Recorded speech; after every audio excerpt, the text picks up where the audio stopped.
Hello, everybody. Hi, this is Dr. Ken Muich, Fibromyalgia Wellness Center, and we're going to be covering another topic today. Matter of fact, this is topic number 22, believe it or not. How times have flown that we've actually had the opportunity to introduce you to so many wonderful different subjects concerning fibromyalgia and maybe some interrelated subjects to other health individuals that are having problems. Today, very, very interesting. Oh, by the way, first thing is every time I send out a message, I try to watch that I send it out properly. And the last couple of times this weekend, I sent out that it'll be the live video Monday, 12:30 a.m. Believe me when I say it's p.m. And it's not a.m. Even though fibromyalgia patients have a difficult time sleeping, I doubt if they're going to be interested in listening to me at 12:30 in the morning. And so this is actually a broadcast that will be the same, 12:30 p.m. Each and every Monday. Hey, thank you very, very much for joining. I want to thank Dr. Dondi and Lisa and Shelley and Chelsea and all of the wonderful people that are sending in messages and requests for information. We're trying to do everything we can to get back to you. I am out of town. I'm doing some work out of town and also enjoying a little bit of time with family. But today we're going to be talking about something that I see so often in the clinic, and that's the ups and downs of fibromyalgia patients. They have good days, they have bad days. They have, all of a sudden, they have a fantastic weekend, and all of a sudden, bingo, Monday comes along, and it's just like Blue Monday. They seem to fall apart. And why is that reason? Well, I'm going to cover a number of areas that I have found to be very, very common causes of this. Obviously, the fibromyalgia in itself, and our protocol, you'll have ups and downs. When you take the guaifenesin, for those people that are on our protocol, it pulls the excess phosphate and calcium out of the cells. You urinate it out of your system, but not all of it comes out at the same time, because all this excess phosphate and calcium is in each and every one of your cells in your body, not just in your arms or legs or wherever you might be hurting. It's everywhere. And so think about it. Here's your bladder. Here's the urinary tract, about like a straw, okay? They can't get all that in the bladder through that at the same time. So whatever is reabsorbed through the body, so to speak, it hits your cells, and then you have a reaction. I hate to say it, you can feel worse before you get better, but in many cases, based upon what we know, that's what we're looking for. We're looking for this reaction, so that way we know that the guaifenesin is working. But those periods of sensitivity and pain reduce more and more, and the good periods have a tendency to last longer and longer. So why are you still having these good and bad problems and periods? Well, first of all, what I want you to do is I want you to go to your local store or whatever and get a diary or a calendar of events. This is really, really important, because if you have this, you want to be able to know what is actually causing these bad reactions, and also what's the good reactions. And regardless of how sensitive or how large or how small the reactions are, all of these are very, very important. You must recognize and be cognizant of these things, and that way you're going to minimize these ups and downs, believe me. Now, first of all, as you know, that every fibromyalgia patient does not have only fibromyalgia. Every fibromyalgia patient has additional conditions. And I've read off the list of them over and over and over again. Some of them I may have missed. But we're talking about the hypoglycemia. We're talking about lupus and Lyme disease and rheumatoid arthritis, osteoarthritis, and MS, and the list goes on and on and on for each and every one of you. You don't have to have all of those, but every one of you have at least something, at least one. Don't forget chronic fatigue, of course. And so all of those actually make all your conditions worse. Fibromyalgia is known to make all of these conditions worse, but as the fibromyalgia reduces as far as its symptoms are concerned, you start feeling better. You still have these secondary conditions, and oftentimes they will mimic the fibromyalgia, but they're actually separate from fibromyalgia itself. You have to understand that these conditions will actually improve under our protocol, but they will not go away. We're not going to reduce MS. We're not going to reduce rheumatoid arthritis. We're not going to reduce, we're not going to have rheumatoid arthritis disappear, or osteoarthritis, or lupus, or many of these other things. You're going to have that, okay? That's a separate condition. Again, fibromyalgia makes everything worse. So as fibro gets better, so also will these actually reduce as far as symptoms are concerned. But you have to take into consideration other things. So let's say you have control of rheumatoid arthritis or osteoarthritis or hypoglycemia or whatever else. So what else is affecting these? Well, how about seasonal changes? I have so many people come in, and I can tell that the seasonal changes, even in Arizona, in Phoenix, we have two seasons. Tepid and hot. That's it. But other areas of the state have four seasons. We have a patient that came in, and she actually went to vacation. She went to Oregon, and she said she never had such a great time. Her pain was reduced appreciably. And everything seemed to just do so well. She returned back to Arizona within 24 hours. Bingo. Got a problem again. So there are certain areas that actually will be beneficial for fibromyalgia patients. What are they? I can't tell you that. You have to go there and you have to find out. Does that mean you have to move there during this period of time? Well, that's up to you, really. That's a pretty dramatic move. But keep in mind that when you're going on vacation or when you're visiting some other location, that these barometric pressure changes, weather changes. Also, keep in mind, it's different water. I know you might say, oh, it's the same water. No, it's a different water, and it's different food, and it's different seasonings. All these different things add up, which may adversely affect you. So what is the calendar for? A calendar of events and so forth. You have to keep track of a number of different things to make yourself feel better. And these are things that you do at home. It's all dependent upon how fast you want to feel better, really, the bottom line. Nobody can follow you around. But if you know seasonal changes, or a certain food, or a certain area that you visit is not good for you, then that's things that you have to check back, and you have to put in a calendar of events, find out how you feel. Could it be also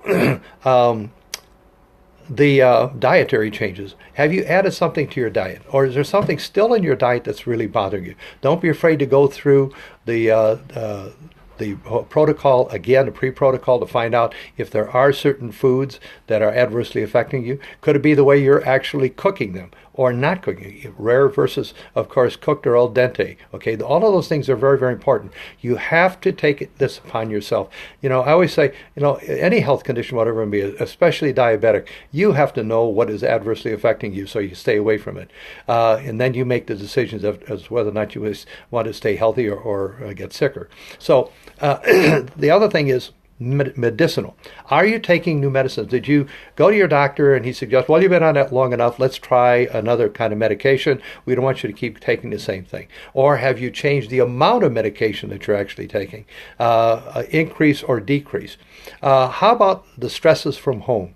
The stresses from obviously spouses and children, and maybe your job, maybe no job, maybe loss of job. Let's not forget the monetary aspect. That's stress in itself. So many of my patients are separated or divorced. So many of my patients are literally living hand to mouth, so to speak, as far as financial. That has to be unbelievable amounts of stress. Stress is an elevator of inflammation, and that adversely affects yourself also. So what are those things that are really stressing you out? Can you stay away from those? Can you reduce those in some way or form? And the other aspect I talked about was job stress. Listen, I've got a patient come in, and she's a wonderful patient, but obviously or apparently the person that she's working for is causing her so much stress that her physical being is being adversely affected. She's sick all the time. She has her best moments when she's not working. Her employer, since she needs the job, is let's say verbally oppressive to her, never giving her any praise and always telling her she's doing things wrong. All those things are bad. I mean, you can't be under this duress, and many times I'll look for help for these patients. Obviously, I can't say anything to their employer, but I'll look for other jobs, other positions for these people. Go to your family, ask them if they know of anybody else that might be able to use your assistance and your expertise. So these are other examples. Take into consideration everything around you. Hey, how about molds and spores in your home? Have you had those checked? I know it's a financial situation that you'd have to check. But if it's molds and spores and you don't know about it, you're sick. You're going to be sick. You're going to stay sick. You're going to be sicker. You have to make sure that you find out whether or not you have something in your home that is actually causing you to be sick that you don't even know about. So there's so many different things, like I mentioned to you. There's the seasonal changes. There's the dietary change. There's medicinal changes. There's home stress. There's job stress. All of these things. It seems like I'm just pounding you to dust, but I'm not. These are the things that you check and evaluate one at a time. Do you do them all the time at one time? No, no, no, no, no. Listen, put the pad down, okay? Get a little pen or pencil and say, okay, have I changed the medicines recently? No. Okay, don't worry about it, okay? How about food-wise? Have I changed my food diet and so forth and so on? Well, not really, but every time I seem to eat so forth and so on, I get more intestinal problems or I get a headache. You're eating something that you need to know about. So if you mapped out what you had within the last 72 hours on that calendar of events, so to speak, that food event, you can actually start peeling off different foods that might be adversely affecting you to even know about. Who knew that you couldn't eat asparagus? Who knew you couldn't eat so forth and so on? Well, again, if you have this and you've eaten, that's one of the things that you should check off. The home stress. I can't tell you don't feel that way. Nobody can tell you to feel that way. But maybe there are certain situations that you get into that maybe by leaving for a while, I'm just saying, go to a Home Depot, go to Barnes and Noble, go to a bookstore, relax, just go and sit at the park or something and get away from this stressful situation. That might be able to help you, okay? Sit down with whomever you're having a problem with and just talk to them and tell them, I know I could feel a lot better if you understood a little bit more about what's going on. That's the thing is when I talk to the patients that come in, especially if they have a significant other or spouse, I praise them, but also let them know how important their support is for this individual. My goodness, if they don't have support from their loved ones, it makes it so much more difficult. And if you're religious or not, go to the church or whatever, go to the minister, go to the priest, go to whoever you go to, and talk to them and see if they might be able to give you some emotional support along with that. If they come into my clinic, they have all the emotional support that I can give them. I mean, I literally bleed it out because after seeing so many fibromyalgia patients for so long, I can only imagine what you're going through, but I've seen it, and I know it's no fun. It is no fun at all. So we're there for you in one way or another, in love and prayers and support to help you through this situation. You're not alone. You are not alone. There are other people that not only are suffering like this with you, but also are more than willing to help you and support you emotionally and physically, in my case, also. So that's why you have an ups and downs. It's the other things. It's the subtle things maybe you didn't even take into consideration. You didn't even think about. You didn't, say, oh, geez, gosh, have you changed? Oh, have you changed your exercises? You say, well, I don't exercise a lot, but, well, I've been doing a little extra stretching lately.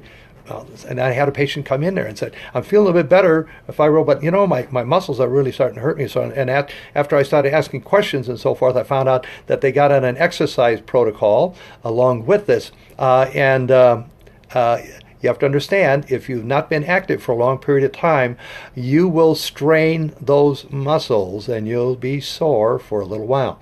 Ice, no heat. Heat will add to the problem. Ice for at least for 72 hours. 15 minutes on, half hour off, if you can take it, inside of a cloth. You're not going to freeze yourself and injure your tissue. Okay? There's so many other things that you can consider that I'm talking about, but these I think are the most important ones that I see come into my clinic so very often. If you should by chance change doctors, that's another thing. Let the doctor know, whoever's working with you. If by chance, again, you should change anything in your life whatsoever, even moving to a new home. We had a patient move to a new home, and actually she started feeling better because her home was really a disaster, and so that made a big difference. Now, I'm not suggesting you go buy new homes. I'm just saying that sometimes those things make a big difference in your life. Last but not least, October 6th and 7th, we will be having a 2-day Certified Education Youth Seminar in Phoenix, Scottsdale, the Franciscan Renewal Center. They have a wonderful center, and they have wonderful meeting rooms and so forth, and we'll be doing the seminar, 12 certified education units for doctors, training them in our fibromyalgia protocol and pre-protocol. I want to thank everybody. Have a wonderful week. If you got questions, hello, David. Thanks for joining us. If you have any questions, you had any concerns, so forth and so on, my apologies. I'm trying to do everything I can to get back to you. Sometimes, for some reason, I'm in California right now, and I'm having a little bit of problem sometimes connecting on to people, but I'm doing everything I can to get back in touch with you. And there's a doctor, his first name is Dande. And he's very, very interested, and so we're going to see if we can communicate and get together and discuss what he does and what I do with our patients.